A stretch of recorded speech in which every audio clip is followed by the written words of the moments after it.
Ya, oke teman-teman. Bagaimana nih kabar kalian? Semoga sehat selalu. Oke, Assalamualaikum warahmatullahi wabarakatuh. Kami dari LBH APPP Muhammadiyah memang ditugaskan untuk mendampingi dalam pembelaan Dr. Tifa. Dengan yang pertama bahwa kami mengikuti sejak awal seseorang yang bernama Dr. Tifa ini dikriminalisasi atas sebuah penelitian yang seharusnya itu tidak boleh dilakukan. Kalau hal ini dilakukan, maka akan berapa banyak peneliti kita tidak mau melakukan penelitian karena beresiko dikriminalisasi. Sehingga kami wajib hadir untuk melakukan pembelaan. Yang kedua, dalam perjalanan perkara ini banyak ketidakadilan yang diderita oleh Dr. Tifa. Sehingga kami harus mendampingi agar ketidakadilan ini bisa kita minimalisir. Karena memang sejak awal kami ditugaskan oleh Ketua Pimpinan Pusat Muhammadiyah Bidang Hukum dan HAM Pak Busro Muqaddas, jika ada tindakan-tindakan aparat terhadap seseorang yang kita lihat adalah sebuah tindakan kriminalisasi, maka LBH AP Muhammadiyah diwajibkan untuk melakukan pendampingan kepada siapapun, dan dimanapun. Sehingga kami melihat bahwa kasus Dr. Tifa ini sesuatu hal yang wajib untuk dilakukan pembelaan agar tindakan-tindakan aparat yang selama ini kita lihat tidak mencerminkan keadilan. Inilah yang namanya. Jadi betul Bu. Nanti dia akan nyetak. Ya. Apakah dia memiliki bukti ini? Nah, ini yang namanya sertifikat bukti.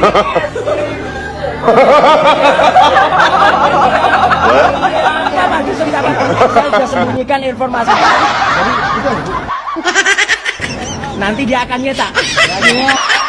Itu dulu ya. Ya, oke teman-teman. Bagaimana nih kabar kalian? Semoga sehat selalu. Guys, hari ini kita bahas ya perkembangan terbaru yaitu Roy Suryo dan juga Tifa. Wah, kacau ini guys. Nih, Roy Suryo ini peradilan pertama, kedua, ketiga, keempat, kelima. Ya kan?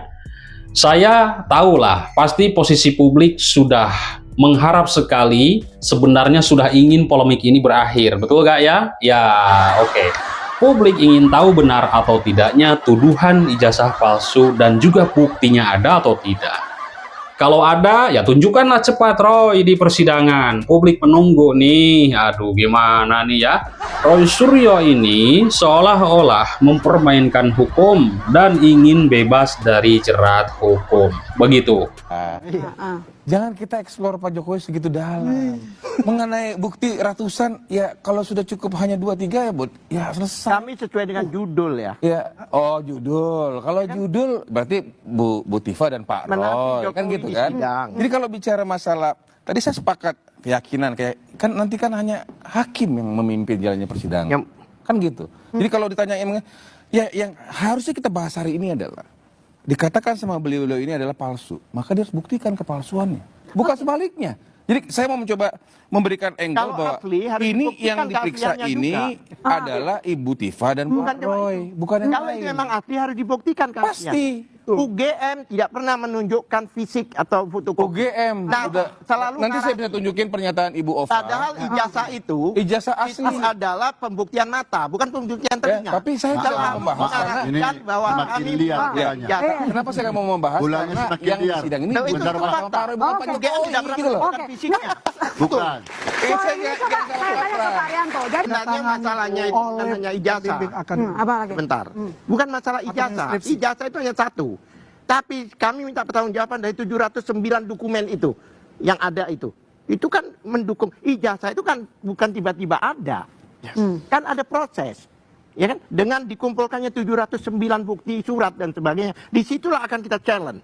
Ya, lihat aja nanti kan di persidangan untuk itu. Ada beberapa fakta, termasuk pada tahun 80-81 itu tidak ada sarjana muda yang diumumkan di koran.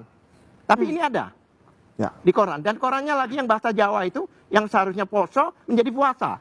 Ya. Dan itu pun diamankan. Respon sendiri yang ngomong dari perpustakaan diambil, menariknya yang tanggal itu aja yang diambil. Kan sudah sampaikan. Saya boleh, Tunggu Pak Al-Khatib sedikit ya. saya boleh komen nggak? Rismon, Boleh. Sebentar. satu aja. Coba. Rismon itu datang ke Perpustakaan Kedaulatan Rakyat dan datang ke Kasmujo dan datang ke Desa Ketoyan bukan atas dasar dia sendiri. Dia itu numpang dengan saya. Saya yang menginvestigasi itu dan saya dibantu oleh banyak sekali netizen yang menunjukkan saya di mana rumah Kasmujo. Oke. Ya, jadi itu fakta semua yang dikatakan hilang dari perpustakaan daerah kedaulatan rakyat yang hanya bulan itu saja. Ya. Oke, silakan. Luar Pak biasa. Firman, silakan. Hilang. Coba, Iya. coba kita dengarkan dulu Pak Firman. Sebentar. Ini kan persidangan Bu Tifa. Jangan kita eksplor Pak Jokowi segitu dalam.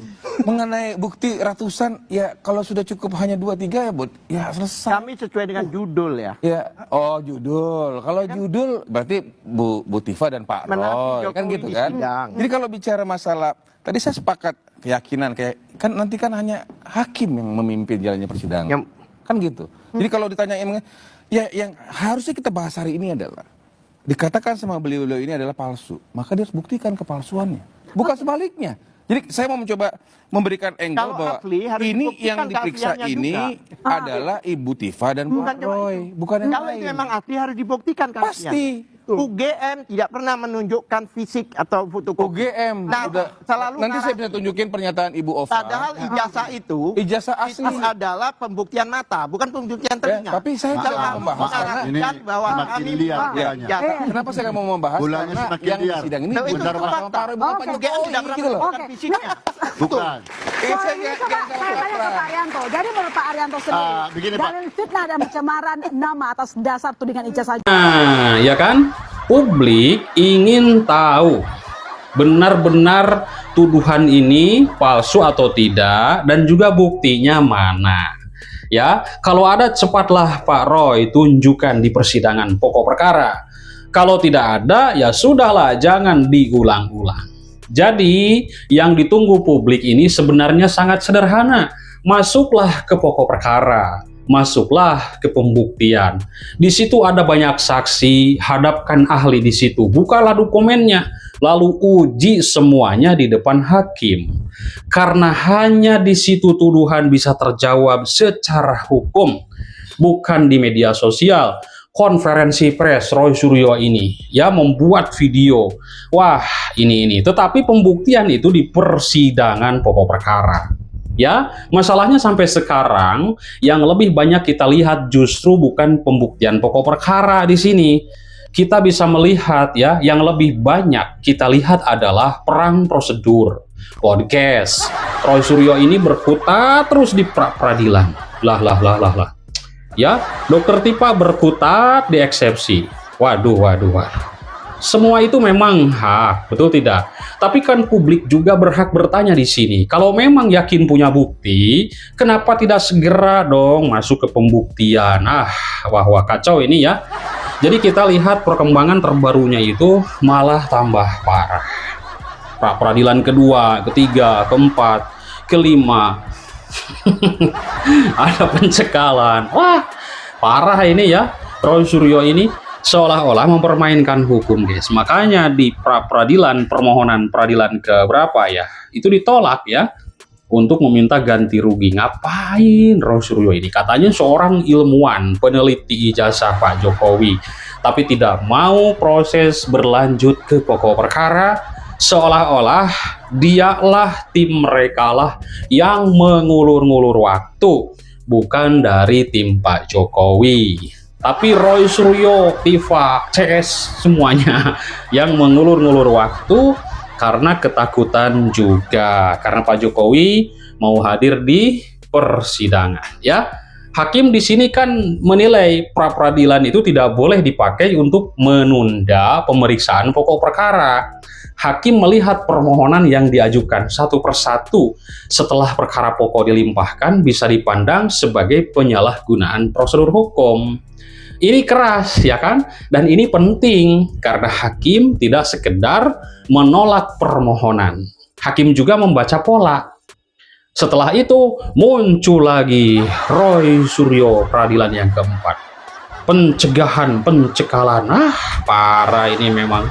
Ya, jadi kapan selesainya nih Pak Roy terkait masalah penelitian ilmuwan seorang peneliti ya, seorang doktor ini Dr. Tifa dan juga Roy Suryo ini meneliti ijazah. Jadi kapan selesainya? Kalau misalkan terus-terusan pra peradilan lagi, kan?